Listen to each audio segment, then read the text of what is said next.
Bien, bonjour à tous. Alors aujourd'hui, je vous partage une autre émission de la radio au Cameroun. Alors pour ceux qui ne le savent pas, j'avais déjà partagé une vidéo un peu spéciale où j'ai été personnellement invité lors d'une émission de radio du Cameroun d'un pasteur que j'ai rencontré en Israël. Et donc je suis en lien régulier avec ce pasteur-là. Et puis en lien avec d'autres pasteurs, d'autres frères et sœurs également que j'ai rencontrés en Israël.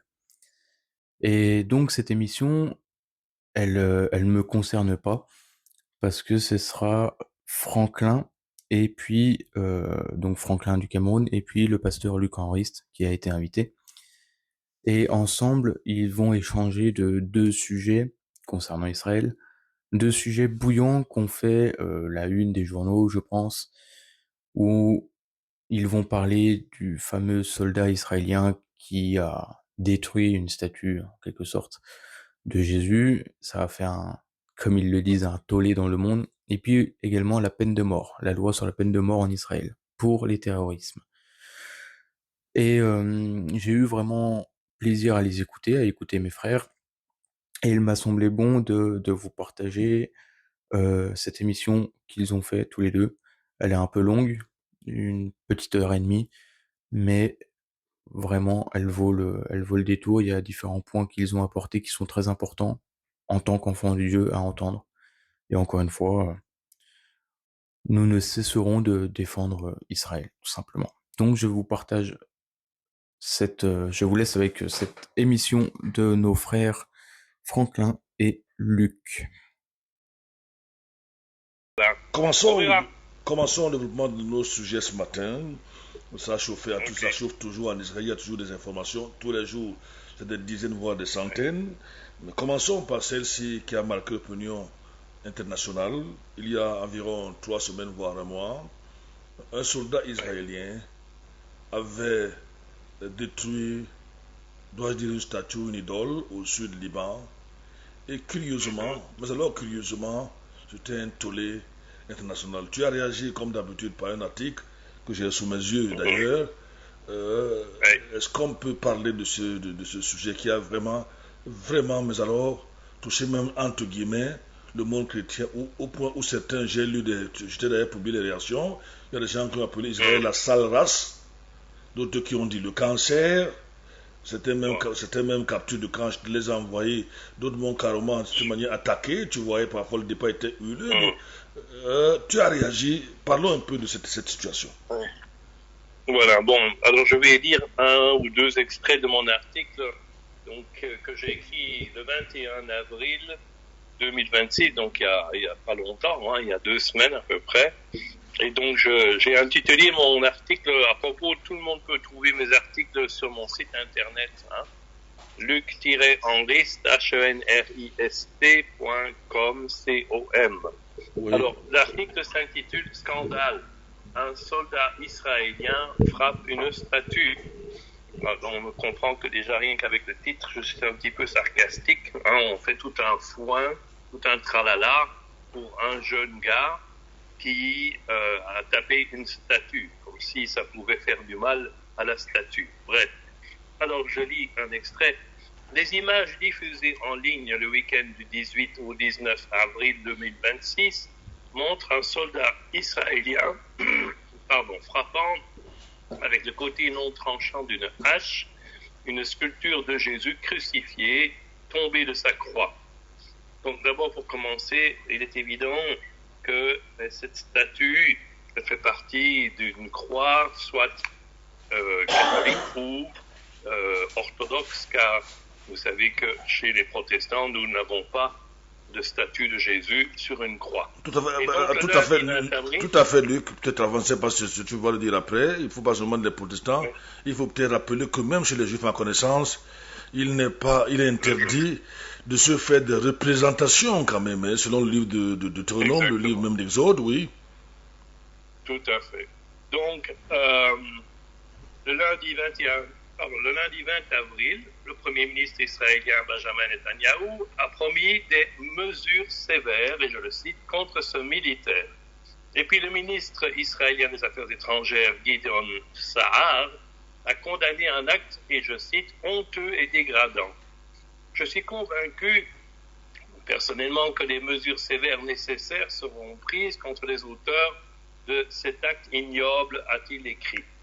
Nous présentons nos excuses pour cet incident à tous les chrétiens dont les sentiments ont été blessés. Enfin, moi, personnellement, mes sentiments n'ont pas du tout été blessés à cause du fait que ce jeune soldat ait fait cet acte. Bon, c'est pas très intelligent, mais il n'a blessé personne, il n'a tué personne, et donc, honnêtement, pour moi... Pasteur Luc, oui.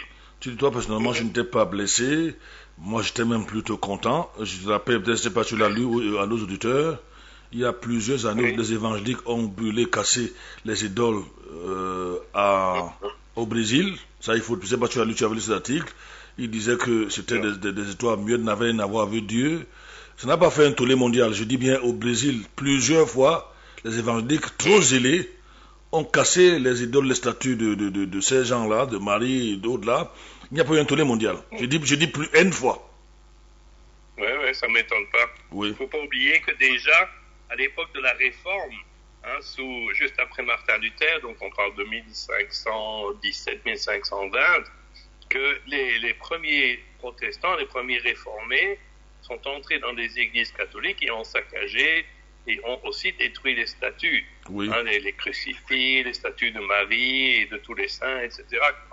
Oui. Bon, alors, à propos de cet incident, je connais quelqu'un, un Belge, qui s'appelle David Michaud, qui a écrit ceci sur sa page Facebook. Il dit, un fait qui peut se produire, excusez-moi, avec toutes les armées du monde. Et c'est vrai, quand on est en guerre, malheureusement, il y a beaucoup de choses qui peuvent se passer. Numéro 2, ce sont des habitants musulmans du Liban qui avaient descendu la statue de la croix à cause d'un conflit avec les chrétiens locaux. Non, il faut rappeler cela, il faut bien répéter ce que tu dis là. Je crois que c'est très important. Tu sais, aujourd'hui, les mainstream, comme on les appelle là, sont champions de la désinformation en ce qui concerne Israël. Selon les faits donc que tu rappelles là, ce sont des musulmans qui avaient descendu, moi j'appelle ça cette idole, à cause, c'est ça, du conflit avec les chrétiens, ça. Voilà, c'est ça. Oui. C'est à cause du conflit, et ce qu'il est regrettable de constater, c'est que les chrétiens libanais, dont la plupart sont souvent des maronites, le maronisme c'est une branche du catholicisme en fait, eh bien ils sont souvent contre Israël et contre les Juifs, oui. Comme la plupart des chrétiens aujourd'hui malheureusement. Oui. Donc du coup, mais en fait c'est pas, ils ne devaient pas s'en prendre aux Israéliens, parce que ce sont les musulmans qui avaient descendu cette fameuse statue de la croix. Enfin bon, continuons. Alors il dit, alors pourquoi dans ce cas-là le monde n'a-t-il pas condamné ni réagi à ce fait que ce sont les musulmans qui ont descendu cette statue de la croix? On n'en a pas entendu parler. Oui. Et puis, autre question, pourquoi le monde ne réagit-il pas contre le Hezbollah ayant transformé une église chrétienne en base terroriste? Tout le monde se tait. Pourquoi le monde ne réagit pas au massacre que subissent les chrétiens en Syrie? Pourquoi le monde ne réagit pas à la population chrétienne de Gaza qui disparaît? Pourquoi le monde ne se soucie tout simplement pas des chrétiens? Sans doute parce qu'il n'y a pas de juifs à blâmer. Alors, il dit ceci, petit rappel, les protestants lisent le même Tanakh, c'est-à-dire l'Ancien Testament que le juif, et dans lequel il est écrit, dans Exode chapitre 20 et verset 4, tu ne te feras pas d'image taillée, ni aucune ressemblance de ce qui est en haut dans les cieux, et de ce qui est en bas sur la terre, et de ce qui est dans les eaux, ou au-dessous de la terre. Oui. Et c'est la raison pour laquelle le protestant ne comporte pas de statue, et souvent même pas de tableau représentant Jésus. Il faut répéter cela, Luc. Oui. S'il te plaît, n'oublie pas que tu ne t'adresses pas à moi, tu t'adresses aux auditeurs. Nous en avons déjà parlé dans le groupe, j'ai lu avec passion. Il est question que les auditeurs te comprennent très bien. Nous sommes face à un combat. Nous continuons à le mener. Parfois, on se trouve seul. Mais il y a quand même des gens qui aiment le Seigneur, qui veulent savoir. Alors, si tu peux répéter cela, nous disons que les protestants, les évangéliques, n'ont pas de statut que moi j'appelle idole dans les églises. Et tu as lu Exode combien encore là? Exode chapitre 20 et verset 4. Oui, nous t'écoutons. Donc tu ne te feras pas d'image taillée, ni aucune ressemblance de ce qui est dans les cieux, oui. Le Seigneur est dans les cieux, oui. en haut, et de ce qui est sur la terre en bas, oui. et de ce qui est dans les eaux en dessous de la terre. Oui. Et donc c'est la raison pour laquelle les temples protestants ne comportent pas de statues et souvent même pas de tableaux représentant Jésus. Oui. En fait, il dit aussi, de plus, après 2000 ans d'antisémitisme au nom du christianisme, souvent justifié par ces mêmes crucifix brandis au visage des Juifs avant de les brûler, notamment pendant le Moyen-Âge, avant de les exproprier ou de les bannir, on espérait quoi? Qu'ils soient profondément émus et respectueux envers un symbole qui a surtout été, de leur point de vue, une justification de la haine antisémite. Soyons sérieux. Donc il dit ici, on ne peut pas s'attendre à ce que les Juifs, quand ils voient une statue de Jésus, tombent en larmes devant la statue de Jésus, parce que malheureusement, comme je l'ai déjà dit plusieurs fois, c'est souvent au nom de Jésus que ces Juifs ont été persécutés à travers les siècles. Il ne faut pas l'oublier. Alors, j'ai un ami israélien. J'aimerais poser une question avant de continuer. Note là où tu es un ami israélien, où tu t'es arrêté, j'aimerais poser une question avant de continuer. Oui. Il y a un des nôtres qui, dernièrement, en tout cas nous allons y arriver tout à l'heure, quand on va aborder le deuxième point, la peine de mort, il me disait que les Juifs ont été tués par le christianisme, ils ont été attaqués à Jérusalem, il y a eu les croisés. Je pense qu'il est intéressant de dire aux auditeurs qui est à l'origine et qui est derrière les croisés. Est-ce les évangéliques qui ont fait les croisés? Est-ce que les gens n'ont pas été tués de la Saint-Barthélemy en 1500, combien encore là? 75? Est-ce qu'on se pose beaucoup de questions? Qui a tué? Il faut être précis. Qui a tué tant de Juifs et même des musulmans? Oui, exactement. Alors, pour répondre à la première question sur les croisés, en fait, l'idée de partir donc en croisade, comme on appelle ça, pour aller libérer le tombeau du Christ, parce qu'à l'époque, il était aux mains des musulmans, il ne faut pas l'oublier.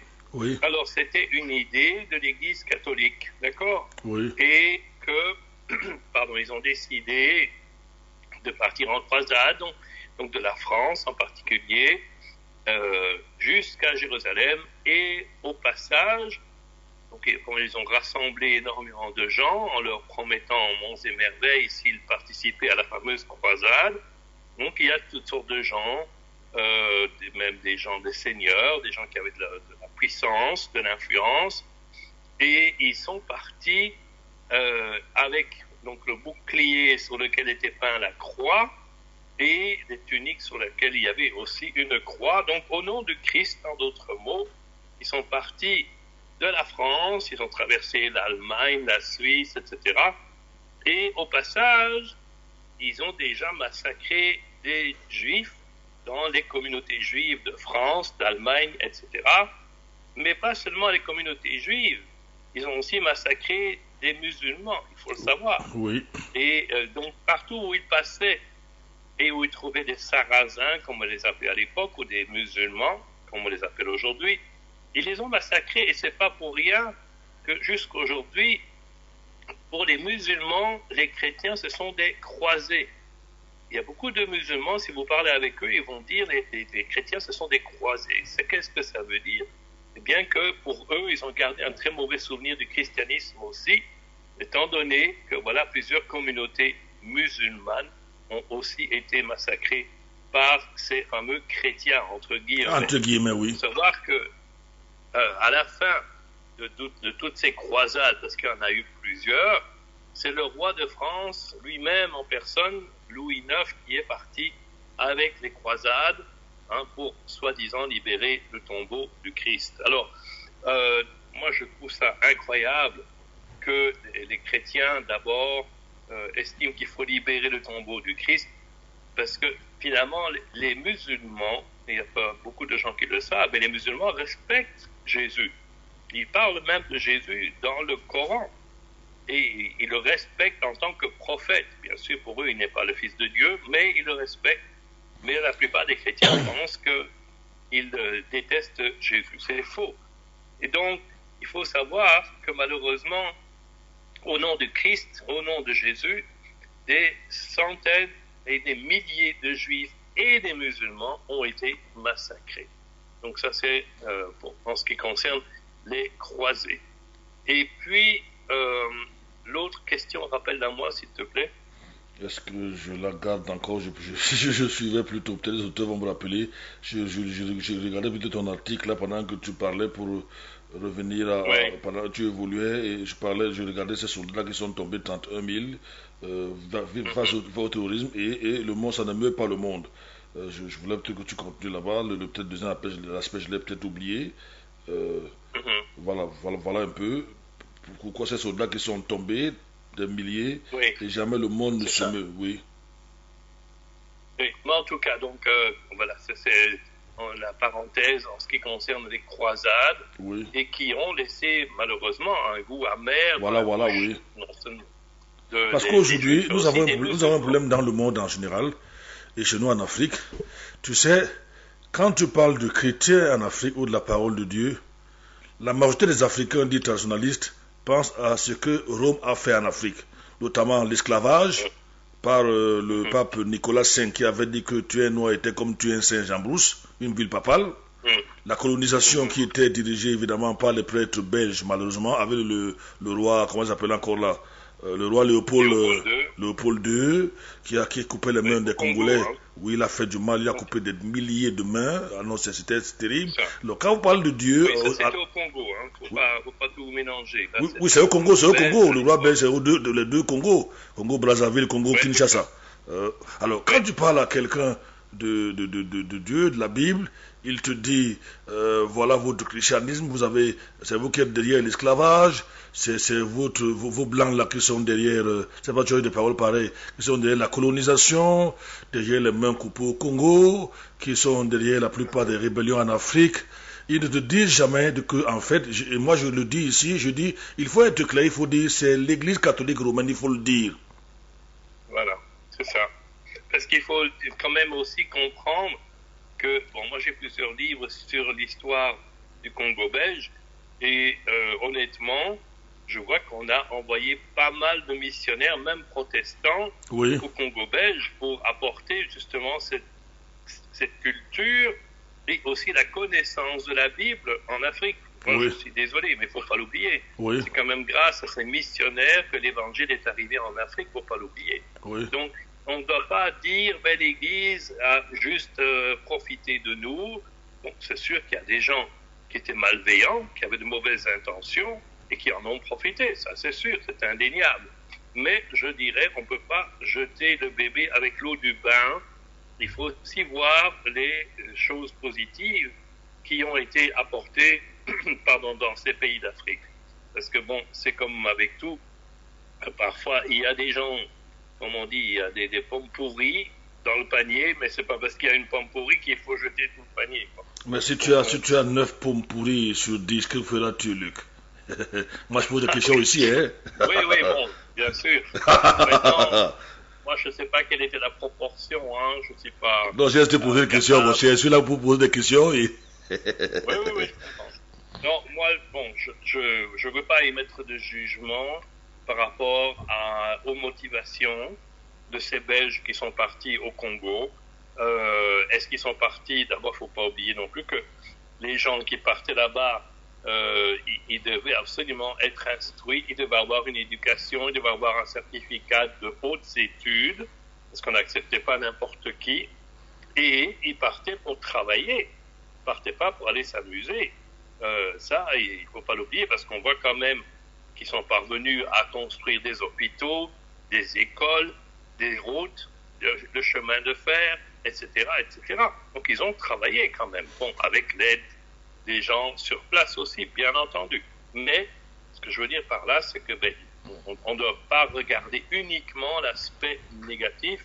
Je pense qu'il y avait quand même aussi des choses très positives qui ont été faites. Voilà. Tu sais, Luc, c'est une petite parenthèse, on va la refermer bientôt, mais avant qu'on la referme, c'était pour dire qu'en fait, derrière, on parle des croisés, ce n'était pas l'église évangélique, c'était le système romain qui allait récupérer la tombe, mais il y a un problème chez moi qui dit, on va fermer la parenthèse, je suis au Cameroun, je suis d'une tribu qu'on appelle les Bassa, hein, c'est une tribu ici au Cameroun, une tribu au centre Cameroun. Voici le proverbe qui dit, c'est grâce à la chicotte le chemin de fer arrive à Yaoundé. Ça veut dire que, note bien ce proverbe, tu vas peut-être le citer un jour de ma tribu, c'est à cause de la chicotte que le chemin de fer est arrivé à Yaoundé. Ça veut dire que les colons fouettaient mes ancêtres pour les obliger à creuser des pierres avec les mains. Bon. Non, mais je sais. Je connais l'histoire. Hein. Comme je te dis, j'ai plusieurs livres qui datent de 1948 notamment. Une encyclopédie sur le Congo belge. Oui. Et on explique dans les détails qu'est-ce qui a été fait, comment, où, etc. Hein. Donc, je suis assez bien au courant. Mais bon, je pense qu'on sort de... C'était une parenthèse, petite parenthèse, la question d'aujourd'hui. Donc, je reviens à cette accusation d'un juif qui a frappé une statue et du coup, c'est devenu un scandale international. Oui. Et donc, moi, je voudrais lire ce que mon ami israélien Chaim Weizmann a écrit en réagissant à cette question. Donc il dit que ce soldat ne représente ni l'institution militaire, ni la politique du gouvernement, ni l'éthique de la société israélienne. Oui. En sanctionnant cet acte publiquement, Israël réaffirme son engagement à protéger la liberté de culte et la dignité des lieux saints sur son territoire. Il faut savoir qu'il y a les trois religions, ainsi appelées monothéistes entre guillemets, sont représentés en Israël, c'est-à-dire le judaïsme, le christianisme et l'islam. Donc, par ordre d'arrivée. Oui. S'il te plaît, tu vas me permettre d'interrompre. Je suis là pour poser des questions, n'est-ce pas, pour que les auteurs comprennent. On va évoluer, mais j'aimerais revenir sur ce point-ci que peut-être je n'ai pas évoqué. Le pape est très prompt pour dénoncer les actes de violence de la part des Israéliens. D'ailleurs, il faut peut-être que tu me demandes là-dessus. Tous les papes que j'ai lus ont été antisémites de façon générale. En fait, ce que moi j'ai lu ici, ils ont soutenu les nazis, ils les ont protégés, donné des passeports. Celui-ci, vous dites dans cet article-là, prompt à dénoncer ce qui vient des Israéliens. Mais, oui, Luc? Oui, mais c'est ça, hein, c'est malheureusement le cas.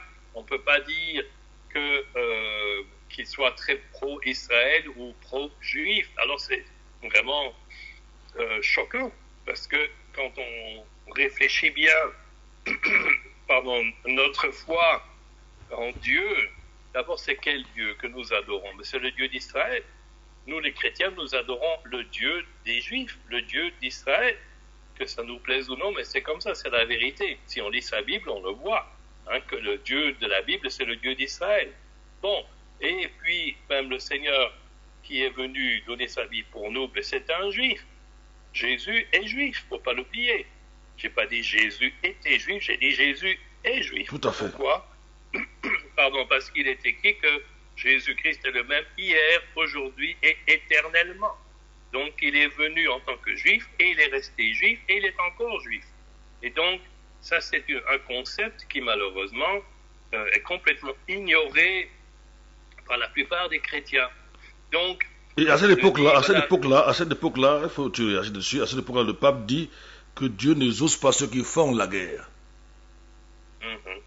Oui, mais ça, c'est son problème. Moi, je trouve ça complètement ridicule. Ah bon? D'ailleurs, je l'ai écrit dans mon article. Je dis, qu'est-ce qu'il en sait, lui? Qu'est-ce qu'il en sait, lui? C'est lui qui dit à Dieu comment il doit se comporter. Mais c'est franchement ridicule. En plus, c'est un manque de respect envers Dieu. Parce qu'il met des paroles dans la bouche de Dieu lui-même, carrément. Mais on dit que c'est le vicaire de Christ représentant de Dieu sur terre. Donc quand il parle, c'est Dieu qui a parlé.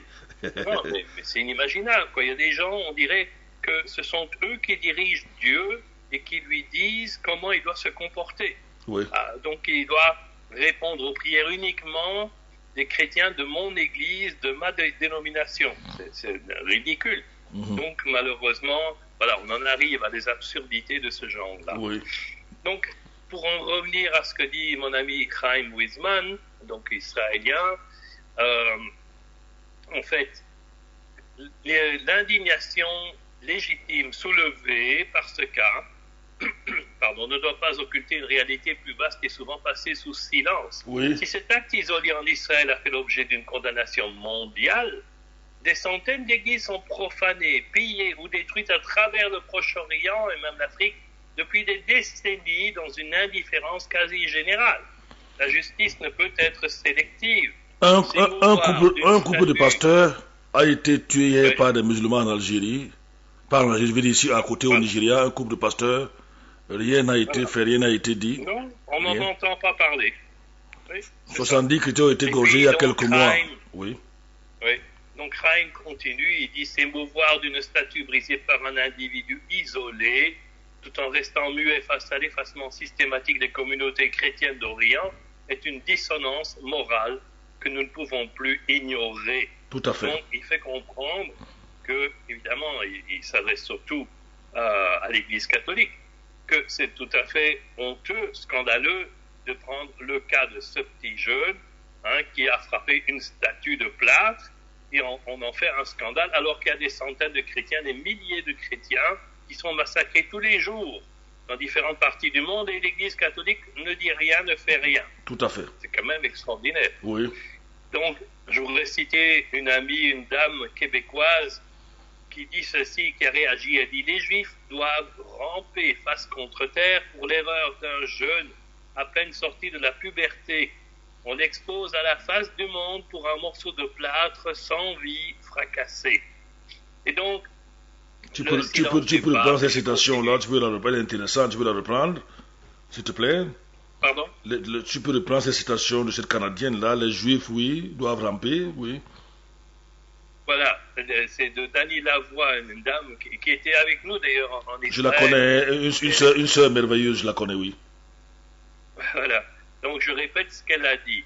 Les Juifs doivent ramper face contre terre pour l'erreur d'un jeune à peine sorti de la puberté, donc tout jeune. Ils ont quoi, 18, 19, 20 ans, ces jeunes gaillards qui doivent aller servir à l'armée israélienne. Et on l'expose à la face du monde pour un morceau de plâtre sans vie, fracassé.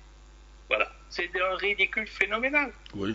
Mais malheureusement, voilà, c'est comme toujours, dès qu'on peut accuser les Juifs, trouver des raisons, des prétextes de les détester, de les condamner, eh bien, on le fait avec beaucoup de joie, de toute évidence. Oui. Alors, je reprends ce que dit mon ami Chaim Weizmann. Le silence du pape face aux théocraties ne peut que nous révolter. Les théocraties, c'est-à-dire des États qui fonctionnent selon leur Dieu. Et on parle aussi évidemment des musulmans, surtout on pense à l'Iran, bien sûr. Donc, on observe une retenue du Vatican beaucoup plus marquée face aux persécutions systémiques subies par les chrétiens. Par exemple, en Iran, il y a des chrétiens en Iran, je ne sais pas si tu le savais, il y a plus d'1 million de chrétiens en Iran, c'est énorme.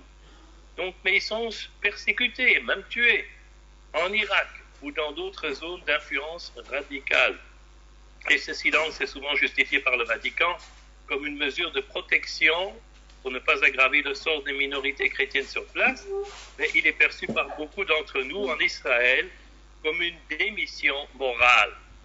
Donc là, cet Israélien, il dit, c'est scandaleux que le chef de la chrétienté, donc le pape, finalement ne dit rien quand des chrétiens sont persécutés, notamment en Iran, en Irak ou dans d'autres régions. Oui. Alors, en ce qui me concerne, je redoute fort que ce geste stupide de la part d'un jeune écervelé, parce que c'est un petit jeune de 18-19 ans, ne devienne une raison de plus pour les chrétiens du monde de détester les Juifs en général et les Israéliens en particulier, parce que j'entends de plus en plus des incitations à la haine provenant de braves chrétiens, entre guillemets, qui, au nom de la liberté d'expression, répandent leur détestation d'Israël et de son gouvernement sur les réseaux sociaux. Il n'y a pas longtemps, j'ai entendu un pasteur, enfin, je ne sais pas s'il est vraiment pasteur, mais en tout cas un chrétien évangélique, qui a utilisé cette situation pour condamner fermement les Juifs et l'État d'Israël. Et tout en disant, je n'ai rien contre les Juifs et je prie pour la paix de Jérusalem, etc. Je lui ai écrit en lui disant, mais c'est scandaleux ce que vous avez dit là. Et on a discuté un petit peu et finalement il a retiré sa vidéo. J'étais content qu'il l'ait fait. Oui. Il a eu au moins le courage d'admettre qu'il s'était mal comporté. Mais malheureusement, ce genre de situation, on en voit presque tous les jours des chrétiens, même évangéliques, même protestants, qui répandent leur haine du juif à travers des vidéos sur Internet. Oui. Alors, l'amalgame sera certainement fait avec cette situation. Vous savez qu'on dit toujours, les Juifs ont tué Jésus. Donc c'est l'accusation de déicide qui date depuis 2000 ans. Et maintenant, ce soldat juif, on n'est pas certain que c'était un juif d'ailleurs, en fait, c'est comme s'il voulait de nouveau tuer Jésus encore une fois. Donc, il faut faire très attention parce que vous voyez, ça fait très longtemps qu'on accuse les Juifs d'avoir tué Jésus, alors que Jésus lui-même, il a dit « Personne ne me l'ôte, ma vie ». Dans Jean chapitre 10, « J'ai le pouvoir de la donner, ma vie, mais j'ai le pouvoir de la reprendre ». Et c'est ce qu'il a fait. Oui. Alors, moi je dis ceci. Alors même s'il est juif, s'il a fait quelque chose de pas très intelligent, parce que c'est un petit jeune, vous savez, quand on est jeune, on peut faire beaucoup de bêtises. Faisons comme Jésus lui-même et disons avec le Seigneur, Père, pardonne-les car ils ne savent ce qu'ils font. Et que cet incident ne devienne surtout pas une raison ou un prétexte pour recommencer les pogroms, les massacres des Juifs au nom de Jésus. Voilà. Alors Luc, tu pourrais ne pas être d'accord avec moi, mais moi, si j'avais, d'ailleurs, je le soutiens, si j'avais été à sa place, j'aurais carrément écrasé, si j'avais la possibilité, j'aurais écrasé ces statues. Là, j'étais même dans le Jourdain, et un peu partout. Si j'avais l'occasion, moi, et la possibilité de casser toutes les statues, je les trouve, je le ferais, hein, sans regret, Luc.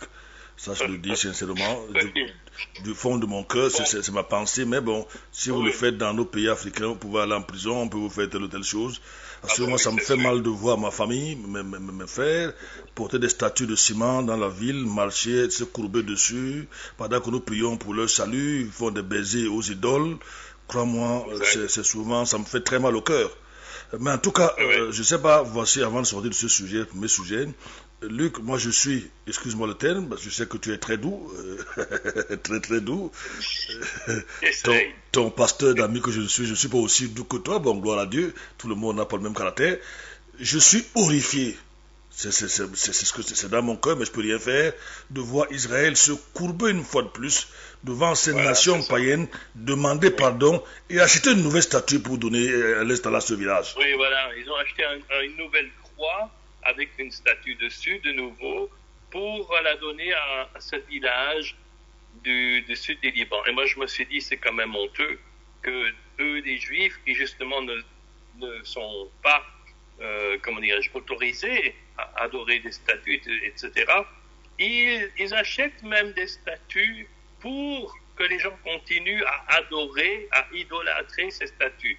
Moi, j'ai trouvé ça de très mauvais goût, franchement. Est-ce que ce n'est pas une façon de plus d'Israël de chercher à plaire au monde? Depuis les résidents d'Israël, ils ont cherché à plaire aux nations et ça n'a jamais marché. Quand est-ce que Israël va comprendre que les nations ne vont jamais les aimer? Moi, je me pose la question, Luc. Voilà. Malheureusement, c'est la triste réalité. Hein. Allô? Mais bon, je pense que, oui, je disais que c'est la triste réalité et que malheureusement, ils essaient tout le temps de se faire accepter et puis d'être admis parmi les nations. D'ailleurs, on le voit dans la Bible déjà, qu'à un moment donné, Israël disait « Nous voulons être comme toutes les autres nations ». C'est-à-dire, ils veulent être acceptés par les autres nations du monde et c'est pour ça qu'ils font tellement d'efforts la plupart du temps, au lieu de rester à part. Et c'est ça que ça veut dire être sanctifié, ça veut dire être mis à part, un peuple différent. Et nous, les chrétiens, nous sommes censés être différents aussi du reste du monde. Mais malheureusement, bien des fois, on voit que les chrétiens, ils sont comme le reste du monde. Ils se comportent comme le reste du monde, ils agissent comme le reste du monde, etc.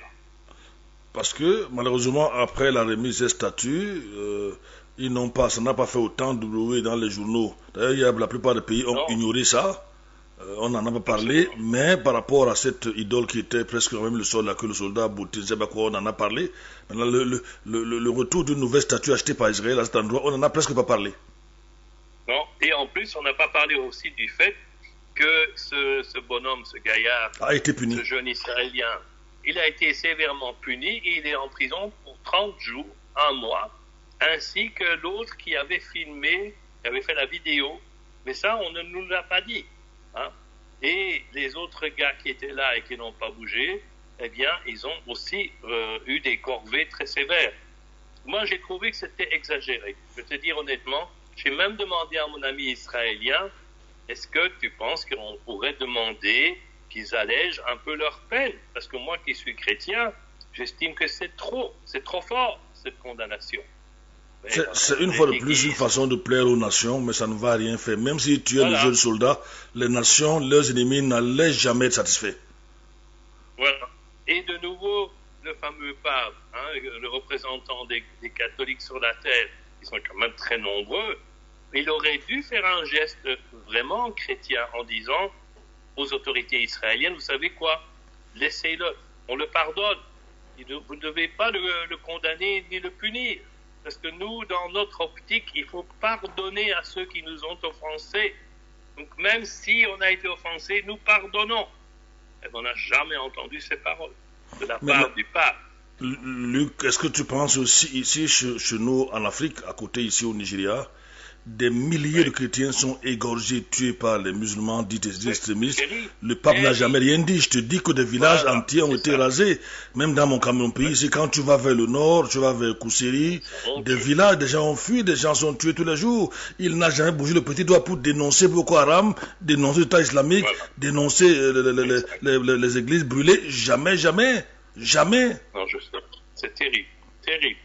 Et je signale quand même aux auditeurs que, heureusement, il y a une organisation qui s'appelle Portes Ouvertes, donc au pluriel, qui a un site internet et sur lequel on peut trouver beaucoup d'informations concernant justement tous ces chrétiens persécutés. Tu sais qu'il y a plus de 350 millions de chrétiens persécutés dans le monde. Oui. Mais on n'en parle pratiquement jamais, tu vois. Et on dénonce ces choses pratiquement jamais. Moi, je trouve ça un vrai scandale. Parce que la première religion qui est persécutée dans le monde aujourd'hui, c'est le christianisme.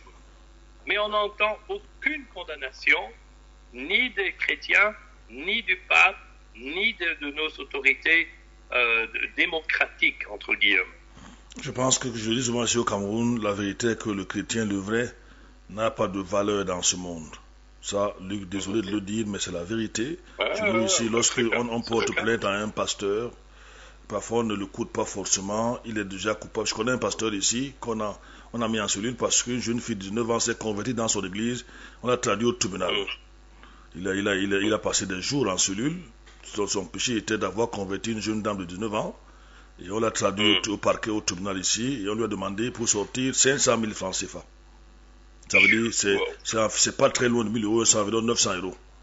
Son église a rassemblé l'argent, comme tu dis, environ 70 personnes. Pour nous en Afrique, 900 ou 1000 euros, c'est une fortune pour nous ici en Afrique. Alors, il fallait voir une petite communauté se battre pour rassembler entre, je ne sais pas, 8 heures le soir, 1000 euros environ, ou presque 900 euros. Ça a été terrible. En tout cas, Jésus a dit, nous ne sommes pas de ce monde. Pasteur Luc, on va supporter. Jésus viendra un jour nous rendre justice. On va souffler la musique et on va aborder la deuxième partie sur la peine de mort, avec ta permission, pasteur. Oui, d'accord. En temps assieds-toi, prends une tasse de café là-bas, ou je ne sais pas, une tasse de lait. D'accord. Nous te revenons dans quelques instants. D'accord, à tout à l'heure. Garde écoute, à tout à l'heure. Musique.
retour ici en studio.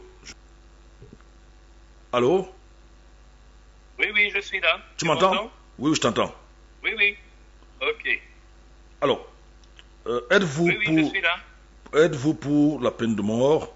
Le 30 mars, la Knesset a approuvé un projet de loi présenté par le parti du ministre de la Sécurité nationale Itmar Ben-Gvir, élargissant le recours à la peine de mort tant devant les tribunaux militaires et civils. La législation israélienne prévoit de longue date la peine de mort pour les cas de génocide, d'espionnage en temps de guerre. Une fois de plus, cette mesure, cette position de la Knesset, rappelle-toi, quand j'étais en Israël il y a environ 5 à 6 mois, j'avais demandé à l'ambassadeur qui était devant nous, pourquoi est-ce que Israël ne tuait pas, n'éliminait pas les terroristes qui ont inventé les ventes des femmes enceintes, qui ont égorgé des gens. Je me souviens de sa réponse. Et quelques mois plus tard, la Knesset approuvait la peine de mort, encore un tollé international, Pasteur Luc. Bon, alors, moi je voudrais d'abord préciser quelque chose.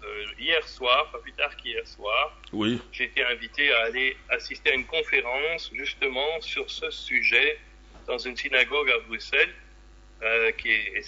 Cette conférence était tenue par un ami, le professeur Gergely, Thomas Gergely, qui est une personnalité de la communauté juive de Belgique. Oui. Il a 82 ans, mais il est encore solide. Vraiment, il a encore un cerveau qui fonctionne très très bien. Il a fait des recherches très approfondies sur ce sujet. Oui. Et donc, je voudrais dire tout d'abord que suite à cette conférence d'hier soir, et je remercie le professeur Thomas Gergely au passage, en fait, il nous a présenté le projet de loi, parce qu'en réalité, pour le moment, la loi n'a pas encore été approuvée. Donc, la Knesset a approuvé, mais maintenant, elle doit encore passer devant d'autres autorités avant d'être acceptée. Donc, il faut bien comprendre. Il y a beaucoup de gens qui crient déjà au scandale, mais en réalité, ce n'est pas encore approuvé. Ce n'est qu'un projet. Alors, voilà ce que dit l'article 1. L'objet de la présente loi est d'établir la peine de mort pour les terroristes qui ont commis des attentats terroristes meurtriers comme moyen de lutte contre le terrorisme, notamment afin de protéger l'État d'Israël, ses citoyens et ses résidents, de renforcer la dissuasion, de prévenir les attentats à finalité de marchandage et d'exercer une rétribution pour les actes criminels des terroristes, ainsi que de fixer les modalités d'exécution de cette peine. Alors, dans l'article 2, définition. Dans la présente loi, il est parlé de quoi? La zone, telle que définie dans les règlements d'urgence relatifs à la Judée et la Samarie. C'est-à-dire que cette loi ne s'applique qu'en Cisjordanie ou dans ce qu'on appelle les territoires occupés, pas en Israël même. Oui. Et ça, on n'a pas précisé. Dans les articles, dans les médias, on nous fait comprendre, on nous fait croire que cette loi d'abord a déjà été votée, qu'elle est d'application, ce qui n'est pas le cas, numéro 1, et numéro 2, qu'elle ne s'applique qu'à la Cisjordanie, c'est-à-dire la Judée et la Samarie. Et puis, donc il faut, je ne vais pas lire tous les articles, parce que sinon ça prendrait beaucoup trop de temps, mais je voudrais continuer de lire donc ce que moi j'ai écrit dans mon article. En fait, imposer sa façon de penser à un pays ou à un gouvernement s'appelle de l'ingérence. Oui. Alors, pourquoi l'Union européenne ne condamne-t-elle pas tous ces pays qui maintiennent encore la peine de mort, et notamment la Chine, qui exécute le plus grand nombre de personnes? 2. L'Iran, en tête pour les exécutions enregistrées, y compris pour des délits de drogue. Et puis l'Arabie saoudite, qui recourt fréquemment à la décapitation. Et puis même les États-Unis. La peine capitale est en vigueur au niveau fédéral dans 23 États, et notamment au Texas, en Oklahoma et en Floride. Et puis, comme on l'a déjà dit, en Irak, au Yémen, au Pakistan, où on maintient un taux élevé d'exécution. Et puis encore d'autres pays, le Vietnam, l'Égypte, le Japon, Taïwan, la Corée du Nord, le Soudan, la Somalie. Et aussi étonnant, que cela puisse paraître, la Bible défend la peine de mort. D'ailleurs, ils en ont parlé hier soir à la synagogue, parce que le rabbin était là et en a parlé aussi. Il existe des dizaines de versets sur ce sujet. Je ne vous en cite que quelques-uns. Premier verset, Lévitique chapitre 20, et verset 9. Si quelqu'un maudit son père ou sa mère, il sera puni de mort. Pardon? Il a maudit son père ou sa Pardon? mère. Oui. Tu peux le prendre? Oui. Donc, c'est Lévitique chapitre 20 et verset 9. Oui. Si quelqu'un maudit son père ou sa mère, il sera puni de mort. Il a maudit son père ou sa mère et son sang retombera sur lui. Oui. Deuxième verset, je ne vais pas en citer beaucoup, 2 ou 3. Lévitique chapitre 20 et verset 10. Si un homme commet un adultère avec une femme mariée, s'il commet un adultère avec la femme de son prochain, l'homme et la femme adultères seront punis de mort. Et puis dans Lévitique, toujours chapitre 20 et verset 13, si un homme couche avec un homme comme on couche avec une femme, ils commettent tous les deux un acte abominable, ils seront punis de mort. Oui. Et leur sang retombera sur eux. Oui. Et puis dans Deutéronome, chapitre 22 et verset 20, elle, donc la femme adultère, sera lapidée par les habitants de la ville. Elle sera punie de mort parce qu'elle a commis un acte odieux en Israël en se prostituant dans la maison de son père. Et tu extirperas ainsi le mal du milieu d'Israël. Tout à fait. Et en fait, on voit que quand le Seigneur, quand Yeshua, on lui a amené cette femme qui avait été prise en adultère, dans Jean chapitre 8 et verset 4, il n'a pas contredit cette loi de Moïse. Et je cite le verset de Jean chapitre 8 et verset 4, ils dirent à Jésus, « Maître, cette femme a été surprise en flagrant délit d'adultère. Moïse, dans la loi, ou dans la Torah, nous a ordonné de lapider de telle femme. Et toi, donc, que dis-tu » Et il disait cela pour l'éprouver afin de pouvoir l'accuser. Mais Jésus s'étant blessé, écrivait avec le doigt sur la terre. Alors je dis ceci. Il ne remet pas en question le commandement, mais il interroge leur conscience, oui. leur manque de compassion et leur tendance à juger et condamner trop rapidement. Parce que c'est souvent notre cas. On aime beaucoup condamner, juger et dire, voilà, il a mal agi, du coup, boum, on va s'occuper de lui. On arrive à des conclusions hâtives au lieu de réfléchir, de penser qu'est-ce qui s'est passé. C'est ce que le Seigneur veut faire. Vous savez qu'il y avait aussi le fait que, à l'époque, c'était le Sanhédrin qui devait décider si une personne devait être mise à mort ou non. C'est ce que le professeur Gergely nous a fait comprendre hier soir. Et avant de pouvoir décider qu'une personne devait être mise à mort, eh bien, il fallait que cette décision soit prise par des sages, 71 personnes, et ce sont elles qui devaient décider si cette personne serait mise à mort ou pas.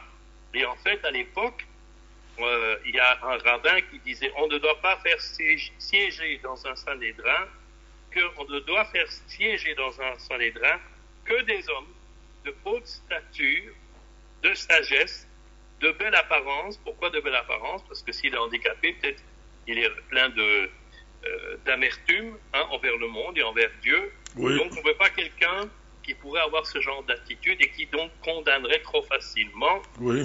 Qui ont de l'expérience, donc pas des très jeunes et pas des trop vieux, qui eux peut-être aussi ont de l'amertume, et qui connaissent qui connaissent les 70 langues.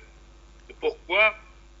Pour que le Sanhédrin ne soit pas obligé de recourir au service d'un interprète, parce que souvent, quand on a une interprétation, une traduction, comme dit le proverbe, traducteur est souvent un trahisseur, Oui. c'est un traître. Oui. Donc, il y avait des conditions très strictes avant de pouvoir arriver finalement à la peine de mort. J'ai lu quelque part, Pasteur Luc, j'ai lu quelque part que le juge ne devait même pas boire un verre de vin, de l'alcool. C'est pas, c'est vrai, j'ai lu. Exactement. Donc c'était quelque chose qui était pris très très très au sérieux. Les gens qui pouvaient juger dans ce Sanhédrin, c'était des gens qui devaient être presque parfaits, oui. Et qui étaient irréprochables. Et donc c'était pas non plus même à Jésus finalement de décider si oui ou non cette femme devait être mise à mort. Oui. C'était le Sanhédrin qui devait décider cela, puisque le Sanhédrin existait à l'époque de Jésus, et on le voit. Et jusqu'à la dernière minute, s'il y avait le moindre doute si cette personne s'était mal comportée ou non, si par exemple il n'y avait pas de témoin de ce que cette personne avait fait telle ou telle chose, eh bien la personne potentiellement pouvait être acquittée. Et donc c'est pour ça aussi qu'il leur fait comprendre, calmez-vous les amis, parce que vous êtes en train d'arriver trop vite à vos conclusions. Vous voulez condamner cette femme, peut-être parce qu'il y en avait un d'entre eux qui avait eu des ennuis avec cette femme, et du coup, pour se venger, il voulait qu'elle soit mise à mort. Donc, c'était peut-être une vindicte personnelle. Oui. Bref, ici, donc pour en revenir à ce qui est proposé comme loi, d'abord, ça ne concerne que les territoires occupés, la Judée et la Samarie. Maintenant, la Bible dit que concernant les criminels, ceux qui ont tué intentionnellement, puisque évidemment, malheureusement, il pourrait arriver qu'on tue quelqu'un par accident.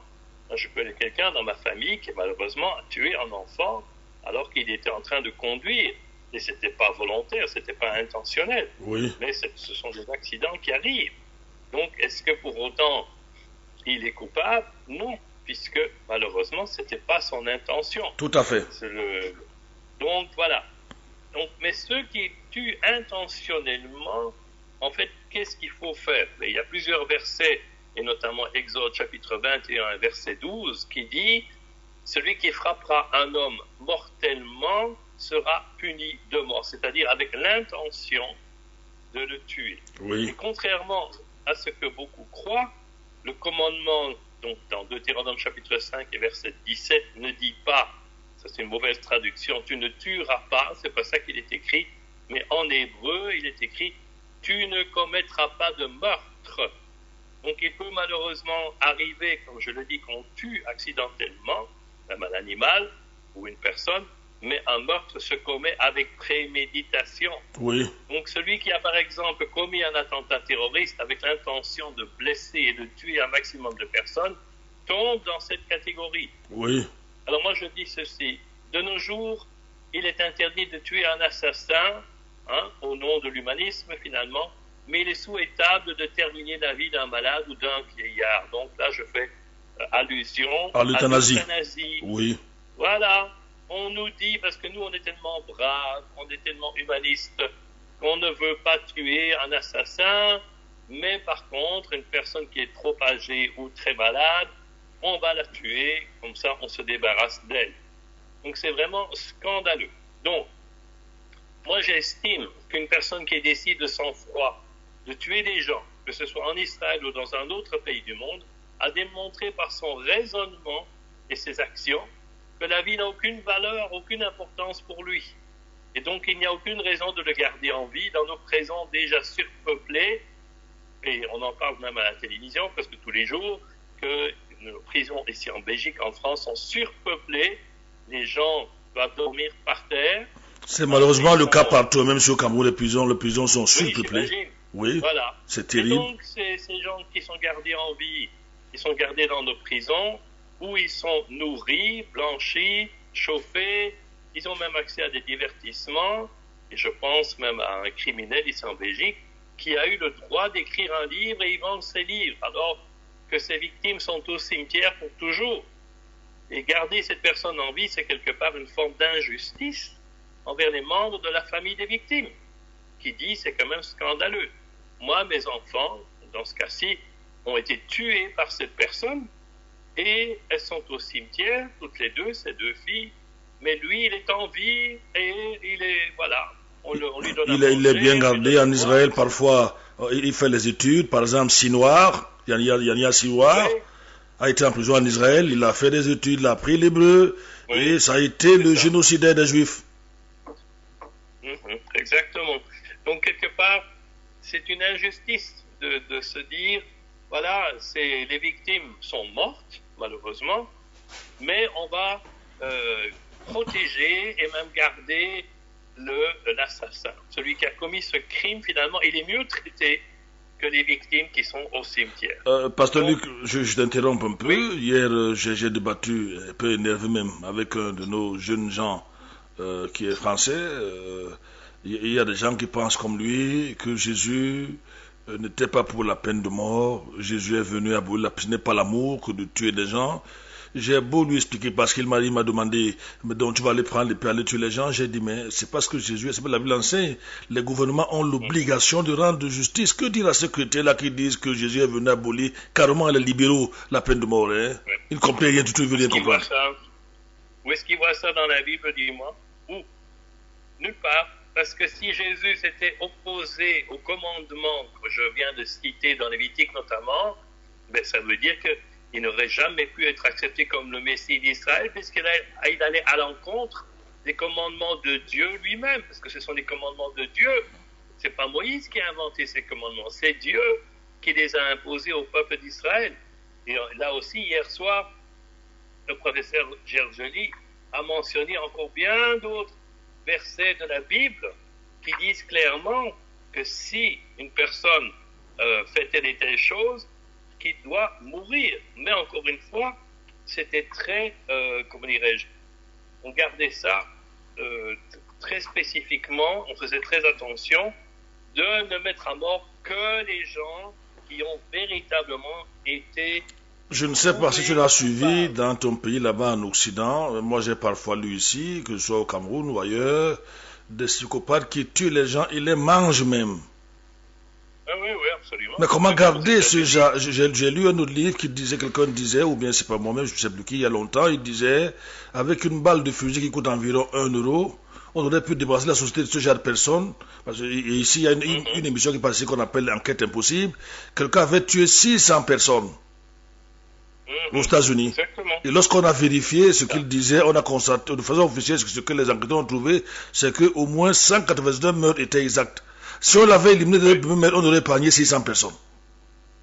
Exactement. Et j'ai vu un reportage à la télévision il n'y a pas tellement longtemps d'un Américain, un jeune Nord-Américain, qui a tué 15 personnes, 15 hommes, et il en a mangé une partie de certains. Incroyable. Imagine quelle cruauté phénoménale. Et puis après, on est étonné que dans certains États des États-Unis, ils décident de les mettre à mort. Moi, je trouve ça normal, parce que je suis désolé. Après avoir tué 15 personnes, et en avoir mangé parfois certaines parties de ces hommes, mais c'est vraiment d'une horreur inimaginable, quoi. Maintenant, moi, je voudrais revenir à ce que je disais par rapport au fait que ce n'est pas qu'un seul témoin qui doit être pris en considération pour pouvoir condamner quelqu'un à mort. Dans Deutéronome chapitre 17, versets 6 et 7. Donc, celui qui mérite la mort sera exécuté sur la déposition de 2 ou 3 témoins. Il ne sera pas mis à mort sur la déposition d'un seul témoin. Donc là, de nouveau, la Bible est très claire. Attention, ne vous précipitez pas pour tuer quelqu'un qui, vous dites, qui a commis quelque chose qui est répréhensible. Non, un seul témoin ne suffit pas. Il faut au moins 2 ou 3 témoins. Parce que si parmi ces 3 témoins, il y en a un qui ment parce qu'il en veut à cette personne, il y a les 2 autres qui vont, et on l'espère, dire c'est pas vrai. C'est pas comme ça que ça s'est passé. Ce n'est pas ce qu'il a fait. Donc, en d'autres mots, la Bible dit, la main des témoins se lèvera la première sur lui pour le faire mourir, et la main de tout le peuple ensuite. Et c'est ainsi que tu ôteras le mal du milieu de toi. Maintenant, il faut savoir que ce qu'on pense par rapport à la lapidation, puisqu'à l'époque, on devait lapider les gens, c'est pas du tout l'image qu'on voit dans des films où on met une personne dans un trou, on l'enterre à moitié, et puis on lui frappe, on lui lance des pierres jusqu'à ce qu'elle meure. Non. À l'époque, le professeur Thomas Gergely a bien expliqué, on emmenait la personne dans une carrière, donc on extrait des pierres, et en fait, on lui donne un coup avec une pierre dans le ventre, et puis elle tombe sur une autre pierre, et elle elle se casse le crâne pratiquement, et donc elle meurt sur le coup. Donc c'était pas du tout une mort qui durait. L'idée, c'était pas faire souffrir la personne en longueur, mais c'était qu'elle puisse mourir le plus rapidement possible. Donc voilà, il y a toutes sortes de choses qu'il faut garder en tête. Et donc, même si cette loi venait à passer, ce dont je doute pour dire la vérité, parce que je ne crois pas qu'Israël oserait remettre en vigueur la loi de la peine de mort, moi personnellement, je suis pour. Je trouve que c'est normal, entre guillemets. Tout à fait. Je suis pour, je rappelle, j'avais justement posé la question à l'ambassadeur. Oui. Mais oui. Luc, je voulais réagir là, je voulais rebondir. Le livre de Genèse chapitre 9, je crois que je ne me trompe pas, Dieu dit à Noé clairement que si un homme verse le sang d'un homme, que par un homme son sang soit versé. Exactement, c'est dans Genèse chapitre 9 et verset 6. D'ailleurs, le professeur Gergely a mentionné ce verset aussi. Si quelqu'un verse le sang de l'homme, par l'homme, son sang sera versé, car Dieu a fait l'homme à son image. À son image. Donc oui, il y a des dizaines de versets. Alors tout à l'heure, tu as parlé de la nécessité des témoins. Nous avons des cas au Cameroun et dans le monde, en Belgique encore. Tout à l'heure, tu as parlé d'un monsieur là-bas qui coule sa douce vie en prison. J'ai le documentaire sur lui ici, qui a tué des enfants, il a mangé, il a fait quoi, Mélissa et l'autre là. C'est horrible tout simplement, cette situation, cette pédophilie-là. Mais maintenant, voici le cas où nous avons dans nos différents pays, quelqu'un est seul. Il viole votre fille ou une fille de quelqu'un, il la tue, il la démembre. Nous avons suivi des choses horribles de cette manière-là. Il n'y a pas de témoins. Les enquêteurs, j'écoute une émission aussi que je recommande aux auditeurs, Enquête impossible, entre 12h et 13h toutes les semaines. Vous allez découvrir des choses extraordinaires. Et maintenant, toutes les preuves sont là. Il n'y a pas de témoins. Les preuves médico-légales, l'ADN et tout. C'est lui qui a violé la fille du pasteur ou bien la fille du pasteur. C'est lui qui l'a tué, c'est lui qui l'a décapité. Qu'est-ce qu'il faudra faire? Il mérite la mort. Devions-nous inventer des témoins, pasteur? Mais selon la Bible, s'il n'y a pas de témoin, normalement, il ne peut pas être condamné à mort. Tout simplement. Oui. Voilà. Il faut, encore une fois, pas seulement un témoin, mais 2 ou 3 témoins. Oui. Pour être certain que ce dont on l'accuse, ce ne soit pas une vindicte, une vengeance personnelle, parce que j'aime pas ce monsieur, que je me suis bagarré avec lui. Et donc, il y a des gens qui pourraient utiliser, voilà, une accusation en disant, ben voilà, ou même, il a blasphémé Dieu, et dans la Bible, on voit que si on blasphème Dieu, on peut aussi subir la peine de mort. C'était d'ailleurs le passage qui était lu dans toutes les synagogues hier, samedi, donc dans le Lévitique. Il est parlé du fait que celui qui blasphème le nom de Dieu, donc le nom de Dieu qu'on ne peut pas prononcer, le Yud He Vav He, eh bien, il peut être puni de la peine de mort. Et c'est ce qu'on voit dans ce passage de Lévitique. Donc, mais encore une fois, avant d'en arriver là, le rabbin expliquait qu'il faut d'abord avertir la personne, attention, tu es sur le point de blasphémer le nom de Dieu, ne le fais pas. Et si on n'a pas fait ça, eh bien, quelque part, on n'a pas donc aidé cette personne à ne pas commettre cet acte. Et donc, du coup, cette personne ne pourrait même pas être condamnée non plus. Donc, il y a toujours, voilà, ils expliquaient que dans le judaïsme, en fait, on essaie toujours un maximum de ne pas condamner à mort. Et on va toujours essayer de faire en sorte que cette personne soit innocentée. Mais à un moment donné, si en effet il est prouvé, et tout le monde est d'accord, que malheureusement cette personne a mal agi, qu'elle a tué. Vous écoutez votre émission sur la LBR. Dans quelques instants, on va vous dire au revoir. Nous recevons ce matin notre ami, notre frère, Luc Andrus. Vous le connaissez déjà, c'est une voix régulière ici sur la LBR. Peut-être vous voulez réagir avant son départ. Vous avez juste quelques minutes.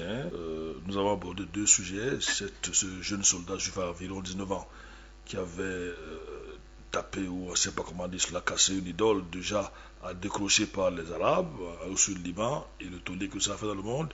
Et nous avons abordé la deuxième partie qui nous parle de la peine de mort. La peine de mort, aujourd'hui, tout un tas de libéraux s'opposent à la peine de mort, alors que nous sommes en train de voir qu'elle venait de Dieu, elle vient de Dieu. Luc, il y a un verset dans le 2 verset, peut-être que ça va qu'on va sortir voir toi, que j'aimerais que tu donnes ton avis dans le Nouveau Testament, Oui. où d'abord Jésus dit à Pierre, quand il décroche son épée pour couper l'oreille d'un sacrificateur, il dit que tu par l'épée périras par l'épée. Premier verset. Oui. Et deuxième verset, l'apôtre Paul, qui je crois n'a pas condamné la peine de mort, j'attends aussi d'ailleurs là-dessus avec les auteurs également, dans le livre de Romains chapitre 13, il dit que ce n'est pas en vain que le magistrat porte l'épée. Est-ce que l'épée c'est pour venir blaguer avec les gens, à toi de nous dire? Et troisième verset que je cite là, Apocalypse chapitre 13, verset 10, Jésus dit, le Seigneur là-bas, il dit à Jean, il faut que celui que tu parles l'épée soit tué par l'épée. Apocalypse chapitre, ou Révélation chapitre 13, verset 10. Qu'est-ce que tu penses de ces versets que ton jeune ami ou jeune frère européen a rejeté carrément hier? Il a trouvé une manière spirituelle de renverser ces versets. Oui, bon voilà, c'est ça l'idée, parce qu'en réalité, l'épée, donc quand le Seigneur, quand Yeshua dit, celui qui utilise l'épée périra par l'épée, qu'est-ce qu'il veut dire là? Il n'est pas en train de parler de la peine de mort, il est en train de parler du fait que celui qui veut se défendre violemment, physiquement, ou qui veut répandre la violence, tout simplement, lui-même sera traité avec violence. Et ça rejoint justement l'idée de la peine de mort dont on a parlé ici, que celui qui met à mort quelqu'un, lui-même sera mis à mort. C'est ça l'idée. Oui. Donc c'est pas du tout quelque chose qui dit qu'on est contre la peine de mort, c'est quelque chose qui dit attention, parce que si toi tu tues quelqu'un, toi-même tu vas être tué, selon ce que la Bible dit.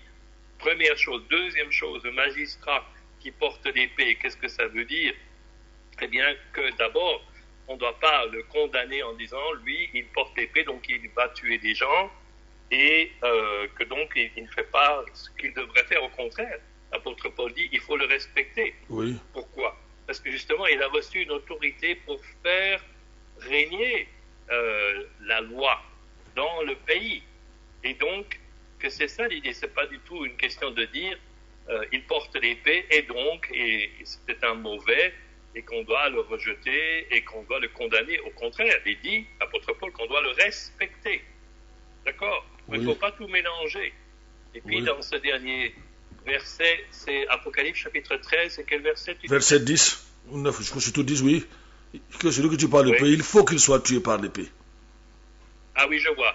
Donc, alors, je lis le verset.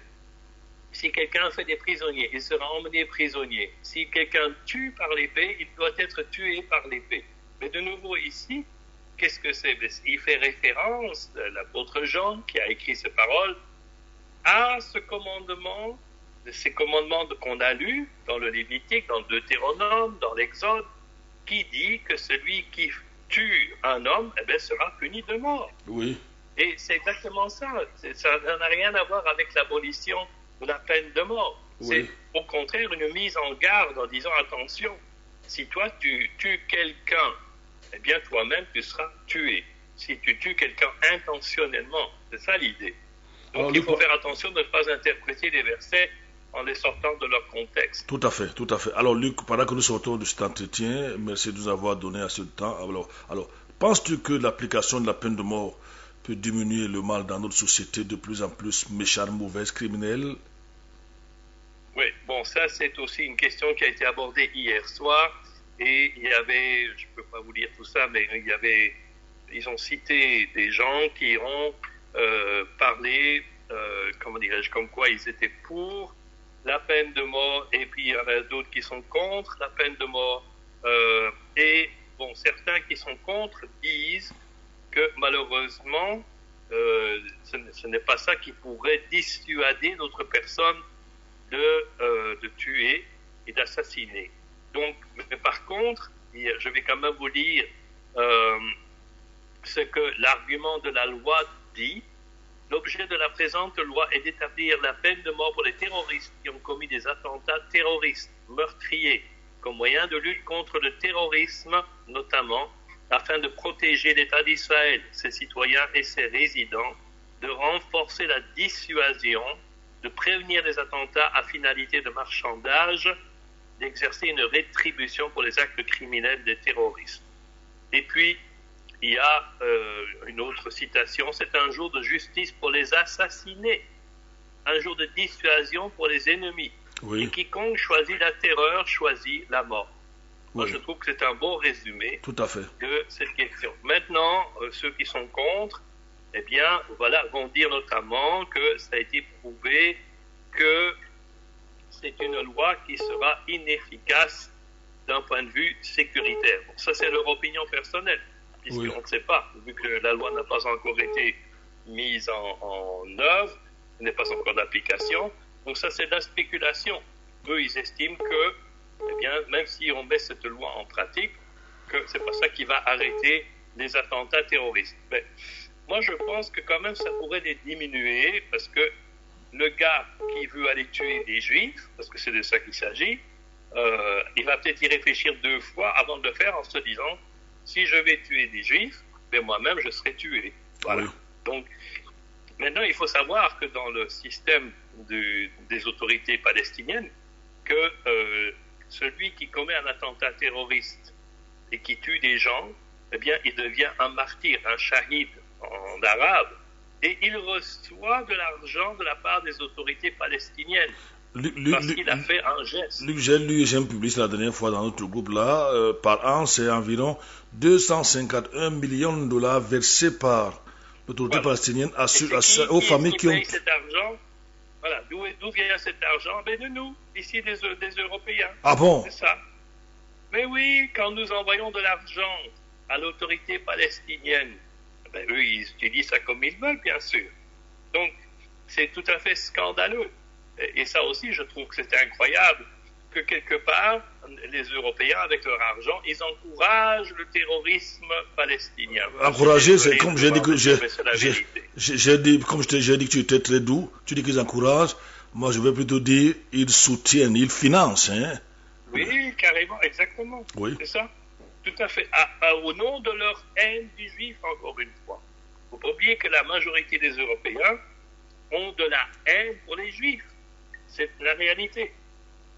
Il faut peut-être que ceux qui nous écoutent Cameroun comprennent ce que nous sommes en train de dire, hein, parce que quand on dit 251 ou 256 millions de dollars, en francs CFA, c'est environ 150 milliards de francs CFA que l'autorité palestinienne paye aux gens qui tuent les juifs. Vous voyez? C'est horrible ça. Donc quand vous tuez un juif là-bas, il vous verse de l'argent, et vous, à votre famille, si vous êtes mort, bon, il verse de la famille, c'est 150 milliards de francs CFA au moins, versés à ceux qui ont tué les sales juifs, comme ils appellent le pasteur. C'est vraiment horrible ça. Hein? C'est ça. Donc à mon avis, c'est ça la racine du problème, la base du problème, comme toujours, c'est l'antisémitisme. C'est-à-dire on déteste les juifs et on va trouver tous les moyens possibles et imaginables pour les attaquer, pour les condamner, pour les juger. Voilà, c'est ça. Quelqu'un m'a dit la dernière fois, tu as d'ailleurs suivi ça, je suppose, tu as lu sa réaction, que ces juifs-là ne sont pas les vrais juifs. Les vrais juifs, c'est une doctrine que je n'avais pas beaucoup suivie. Les vrais juifs seront là quand le Messie va venir. Lui qu'on va tout entendre, des gens qui s'appellent chrétiens. Ben oui, mais qui est cette personne? C'est lui qui décide de nouveau qu'est-ce qui va se passer, comment Dieu va agir. Excuse-moi, c'est ridicule. C'est ridicule. Moi, je pense qu'il y a beaucoup de gens, ils imposent à Dieu leur opinion. Voilà. Ils pensent qu'ils ont un raisonnement plus intelligent que celui de Dieu et qu'ils peuvent donc lui imposer comment il doit agir, comme le pape qui dit que Dieu ne répondra pas à votre prière parce que vous êtes impliqué dans des guerres. Mais écoute, alors à ce moment-là, ça veut dire que tous les grands hommes de la Bible... Alors que ses collègues ont soutenu Hitler, les nazis, ils ont fait des passeports, Mussolini, au-delà. Oui, ça c'est la vérité absolue, les gens doivent savoir. Beaucoup de chrétiens, de soi-disant chrétiens, et même des curés, des prêtres, des pasteurs, ont soutenu le régime nazi. Ah oui, d'ailleurs pour arriver au pouvoir, Hitler a été soutenu par un parti catholique pour arriver au pouvoir. Les protestants et les luthériens notamment, absolument. Oui. Luc Soto avait cette question aussi, qui n'était pas dans notre programme. Soto avait cette question aussi. Est-ce que c'est une mauvaise nouvelle, une bonne nouvelle? Je ne sais pas, tu as cette information. Il y a quelques jours, la tribu entre guillemets de Manassé rentrant en Israël venant des Indes. Tu es au courant de ça? Oui, tout à fait. Quelles sont tes impressions par rapport à cela? Ça fait des dizaines d'années que les tribus de Ménaché reviennent de l'Inde. En réalité, moi, dans mon assemblée en Israël, donc il y a 25 ans maintenant, on avait des gens qui venaient de l'Inde, ce sont des juifs, mais qui ont fait leur aliyah, qui sont venus s'installer en Israël, et ils faisaient partie de mon assemblée messianique.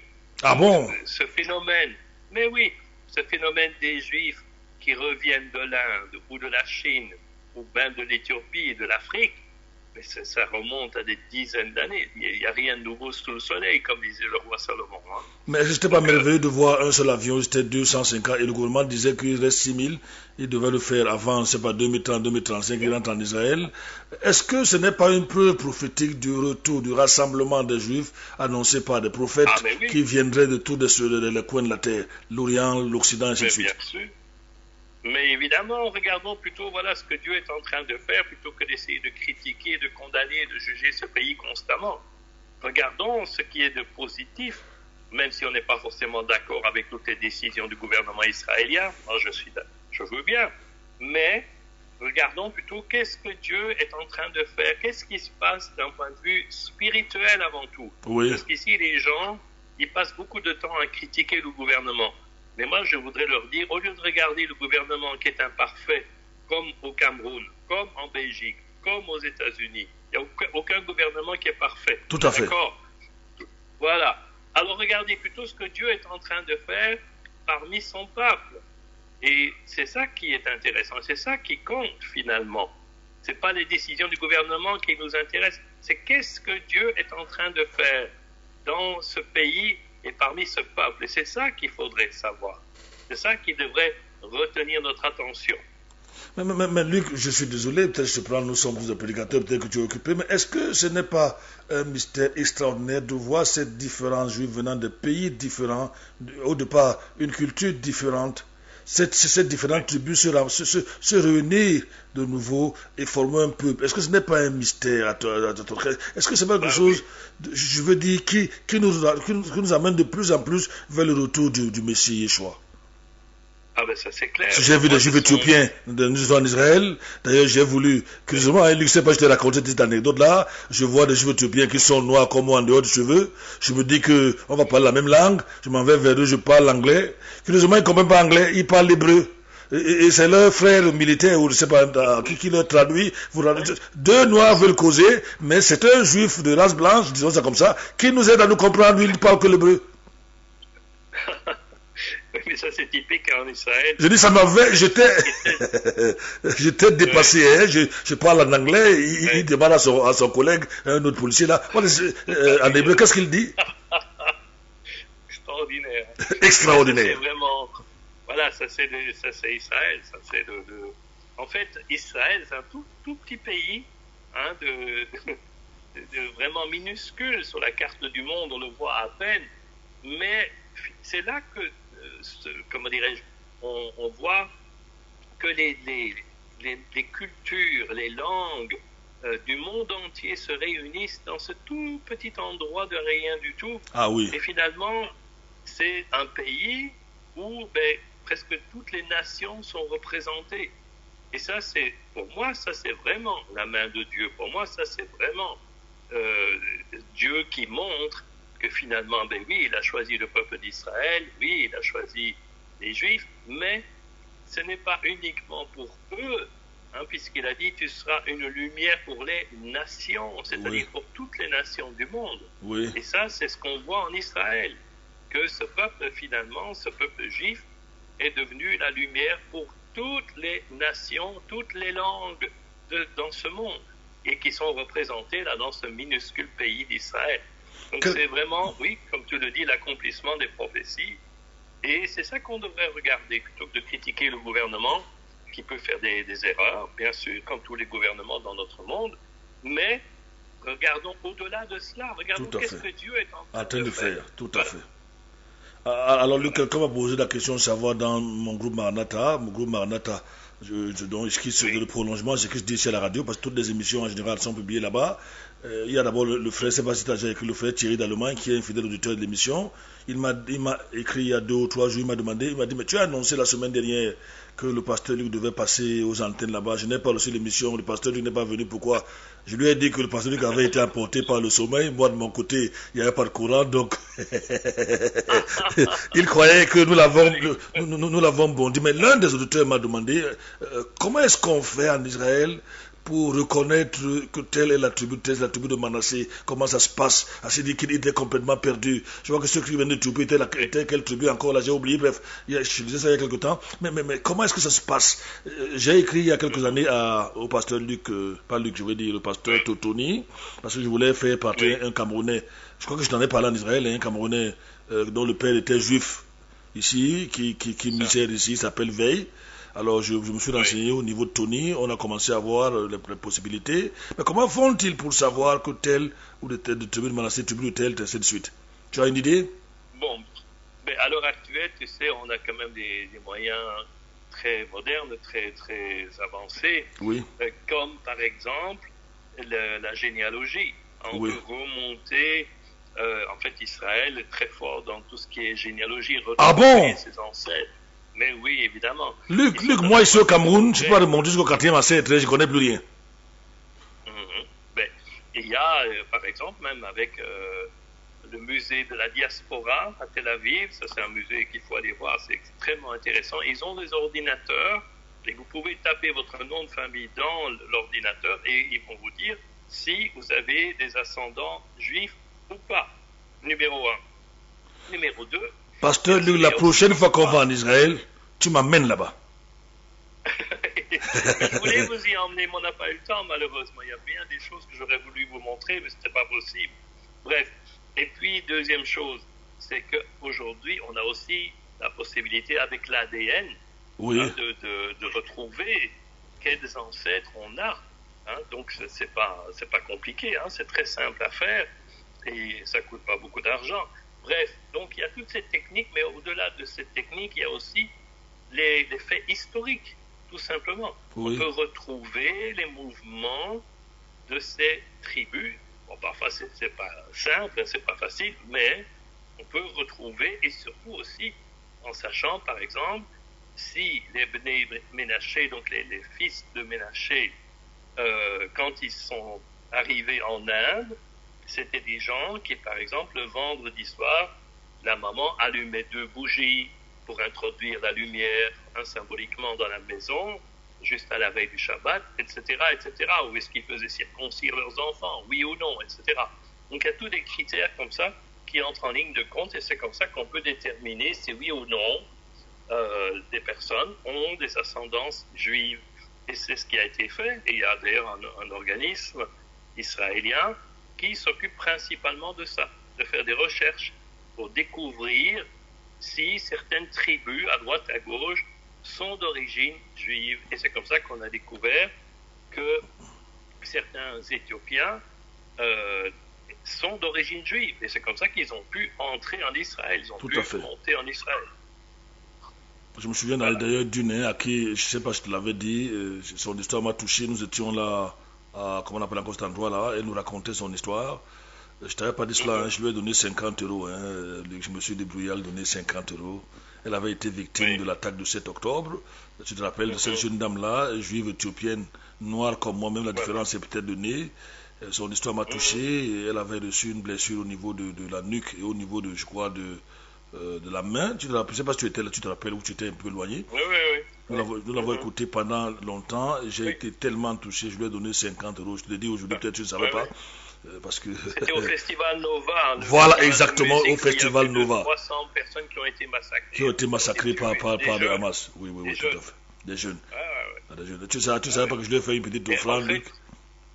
Voilà, donc eux, ils font partie, ils sont des descendants de ce qu'on appelle les Falashmoura. Oui, Falashmoura, oui. Et il ne faut pas dire les Falachas parce que ça c'est péjoratif. Hein, pour eux, dans leur langue, moi je ne connais pas. C'est comme ça, on appelle déjà l'araméen, je crois. Oui. Enfin bon, bref. Mais pour eux, très important de dire les Falashmoura et pas les Falachas. Parce que pendant tout un temps, il y a des gens qui disaient Falachas. Enfin, en tout cas, oui, voilà, pour en revenir à ce que tu disais, il y a des Juifs qui, même de Chine, on voit parfois du Japon. Moi, je connais un Juif qui est d'origine japonaise. Je vais encore te surprendre. Moi, j'étais très curieux. Nous sortons, nous longeons le territoire dit palestinien. Nous rentrons en Israël et il y a l'autre qui nous dit attention, bientôt les policiers vont monter dans la voiture pour contrôler. Non, soyez calme, il n'y aura rien. Comme on l'appelait encore le notre guide là, j'ai oublié un peu le nom, m'échappe aujourd'hui.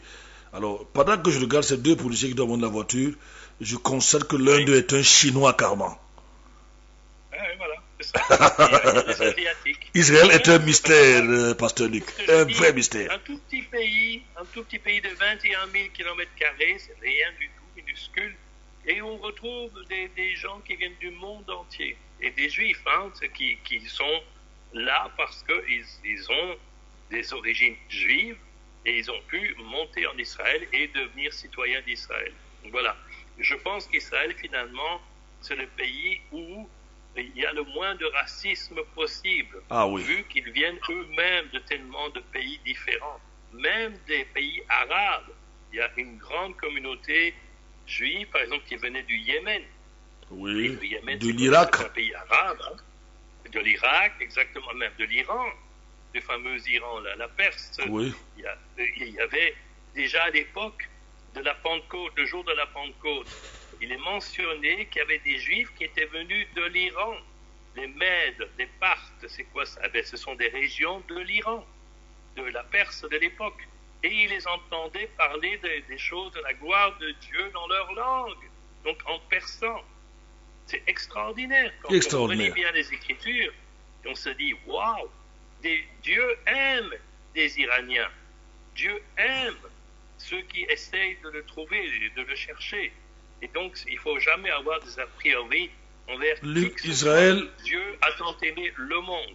Israël est un mystère, je crois, qui nous parle du grand Dieu de l'univers. Quelqu'un me disait avant que je n'y aille, il me disait, quand tu arrives en Israël, notamment au niveau de mur occidental, tu sens que Dieu est ici. Quelqu'un me l'a dit. Et effectivement, je peux témoigner aujourd'hui, j'y étais.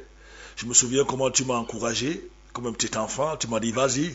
J'avais amené quelque chose de prière du Cameroun et c'était merveilleux. Israël est un mystère malgré le combat de l'ennemi. Tout à fait. C'est ce que dit l'apôtre Paul dans Romains chapitre 11 et verset 25. Il dit, je ne veux pas que vous ignoriez ce mystère. Ah oui. L'apôtre Paul, il dit ça aux non-juifs. C'est un mystère, c'est vrai, c'est un peu bizarre, c'est un peu compliqué. Mais il y a moyen de le connaître. C'est pour ça qu'il dit, je ne veux pas que vous ignoriez ce mystère. Apprenez, comprenez, et instruisez-vous, écoutez, lisez. Voilà, c'est ce que Luc, j'ai peur qu'on passe toute une journée ici, mais permets-moi encore de dire ceci, quelque chose qui me marque. J'ai étudié l'hébreu, peut-être pas comme toi, tu parles l'hébreu, mais le peu à mon niveau. J'ai étudié l'hébreu biblique. En dehors de ces, comment ils appellent encore, qui sont écrits dessus pour lire.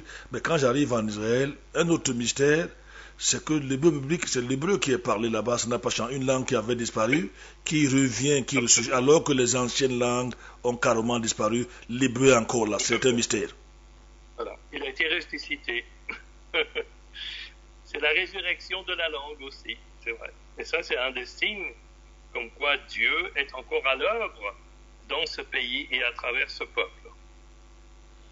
On va donc dire à ceux qui n'aiment pas Israël, eh bien tant pis, hein, Dieu a décidé. Oui, voilà, exactement. On ne va pas les attendre. On ne va pas les attendre, on va avancer. Nous attendons Yeshua, on va avancer.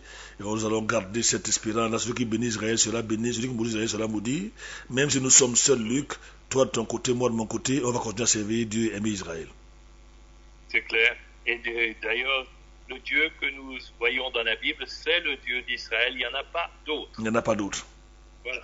Les autres sont les inventions humaines. Il n'y en a pas d'autre. La Bible est claire. L'Éternel est un. Oui. Il n'y en a pas deux. Il n'y a qu'un seul Dieu dans ce monde, et c'est le Dieu d'Israël. Le Dieu d'Israël. Il n'y a pas le Dieu des chrétiens et le Dieu des Juifs, non. Il n'y a qu'un seul Dieu. Ou le Dieu bon, il y a ce message-là qui arrive. Je crois que c'est le dernier qu'on va prendre ce matin. C'est moi, Valérie, qui nous écrit depuis Congo. Bien vouloir dire à notre invité, le pasteur Luc, que tout comme nous sommes horrifiés de ce que les autorités israéliennes acceptent de réparer quelque tort que ce soit en offrant oui, il a dit qu'elle est également horrifiée de savoir que les autorités israéliennes offrent une idole en réparation. Yerushalayim, ma joie sera grande de t'avoir enfin là devant mes yeux, de te rencontrer au bout de ma route, comme tu seras au bout de ma vie. Je sais que mon Dieu, notre Seigneur et Sauveur, permettra que je fasse partie des prochains visiteurs du pays d'où nous vient le salut. C'est Valérie qui nous dit, elle espère que le prochain voyage, tu veux déjà dire ça à Pat. Il y a des candidats, peut-être que je la prendrai un autre jour parler du prochain voyage. Et cette fois-là, de ce côté, par la grâce de Dieu, c'est peut-être le chef d'équipe, Pasteur Luc. Et je t'ai dit, pendant qu'on sort de notre émission, si mon époux ne part pas en Israël, sache que tu vas gâter mon foyer. Et tu auras. En fait, c'est pour rire, mon cher frère. Dieu est bon. Alors, Luc, un dernier mot, et peut-être tu pries pour nous avant de nous séparer ce matin. Oui, d'accord. En tout cas, éternel notre Dieu, merci de ce que, en effet, tu es le Dieu d'Israël, tu ne changes pas. Tu es toujours le même, hier, aujourd'hui et pour l'éternité. Et donc, nous voulons proclamer que tu es Dieu, merci, que Seigneur. Tu ne changes pas. Et que ta bonté envers nous se renouvelle chaque matin. Ce matin, Seigneur, ta bonté s'est renouvelée pour chacun d'entre nous. Nous voulons vraiment nous confier en toi.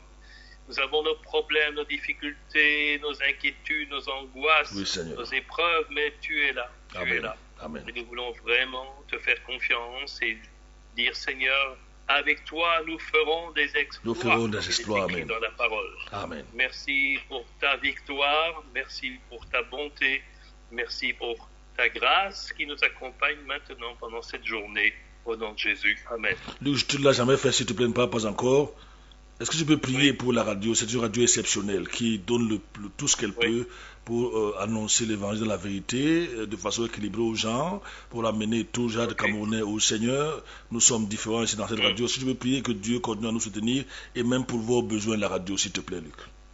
Ok. Et Seigneur, merci de ce que tu as suscité ce ministère à travers la radio. Tu sais que moi-même, j'ai ce ministère à la radio pendant de nombreuses années quand j'étais encore jeune.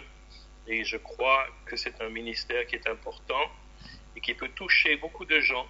Et donc, nous te prions pour ce ministère afin que tu puisses le protéger, parce que tu vois que certainement Satan voudrait détruire ce ministère, mais nous proclamons, Seigneur, que toi qui es en nous est plus grand que celui qui est dans le monde. Amen. Et nous proclamons ta victoire, nous proclamons ta protection sur ce ministère, sur tous les responsables et sur aussi les aspects pratiques, techniques et même financiers, que tu répondes et que tu pourvoies à ces besoins.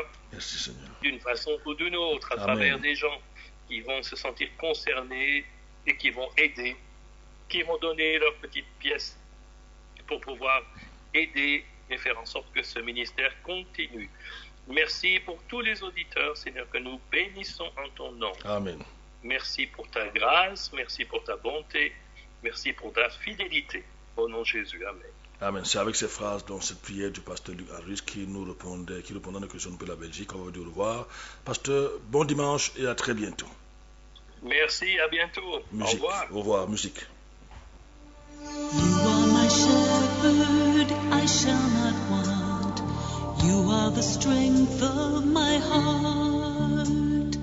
Your perfect love casts out all my fears. Lord, when I call, you are near. Yeshua, Yeshua. Heureusement, ce message, je ne l'ai pas vu, je venais de le voir, il venait d'arriver, le message de Jacob. Malheureusement, Jacob, je suis désolé, je viens de le voir. Je me permets quand même de le lire pour les auditeurs avant que l'enregistrement soit fermé de l'autre côté. Le travail de Moïse. Shalom revenant, très bel entretien, très édifiant. Les Européens qui valident l'homosexualité passive, la peine de mort, ont imposé aux autres nations en Afrique l'abolition de la peine de mort. Mais je pourrais transmettre ton message tout à l'heure au pasteur, il n'y a pas de problème. Quelle contradiction. Je suis encore là. Ah, tu es encore là. Ah oui, bon, alors je croyais qu'il est parti. Alors c'est un auditeur, hein. Il s'appelle Jacob. Oui. Il a une émission qui passe tous les samedis, 19h, 20h. Il dit, Shalom, très bel entretien, très édifiant. Les Européens qui ont validé l'homosexualité paisible, la peine de mort, ont imposé aux autres nations en Afrique l'abolition de la peine de mort. Quelle contradiction. Personnellement, je suis pour la peine de mort. Les Alors qu'il n'est pas facile de vivre en Israël avec les attaques terroristes Hamas et Hezbollah, voilà que les aliotes se multiplient. Ce qui est tout à fait une preuve de la reconstruction d'Israël pour le retour du Mashiach. C'est Yaakov qui nous envoie ce message. Je savais que le pasteur Nekete ne le savait pas. Désolé. Alors ça vous permet bien de partager. Il est en Israël, Yaakov. Pardon? Il est en Israël? Non, il est ici au Cameroun et il est juif de ici, un juif camerounais converti au judaïsme. D'accord. Oui. Ok. En tout cas, pour essayer de répondre à peu près à ce commentaire, d'abord, ce n'est pas les Européens qui ont inventé l'homosexualité. On le voit dans la Genèse avec Sodome et Gomorrhe. Donc, c'est pas nous, les Européens, qui ont inventé ça. C'est vrai qu'en Europe, c'est toléré, c'est légal, etc. Je sais pas, je pourrais pas dire que c'est encouragé, mais en tout cas, voilà. Maintenant, malheureusement, c'est ça, le fait est que ce qui se passe en Europe, après, souvent, est réparti et répandu dans le monde entier. Donc, toutes les mauvaises décisions qui sont prises ici sont répercutées dans le monde. Et c'est pour ça aussi que, en ce qui concerne Israël, par exemple, moi, j'étais honteux de découvrir que beaucoup d'Africains ont la même mentalité, la même attitude envers les Israéliens et les Juifs que nous, les Européens. Pourquoi? Parce qu'ils nous copient.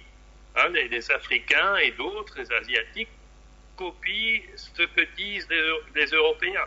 Donc même si les Européens ont tort, malheureusement, ils copient aussi notre tort. Voilà. Alors Luc, cette fois-ci, je te raconte une anecdote et on sort vrai. Chez nous aussi au Cameroun, les commerçants en route te disent souvent, ils te disent par exemple, tu veux acheter un article, ils disent 20 €. Tu dis, non, quand il dernier prix 15 €.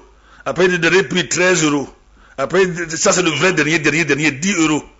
Mais je vais dire aux auditeurs que cette fois c'est le dernier prix et nous sommes bel et bien partis, pasteur.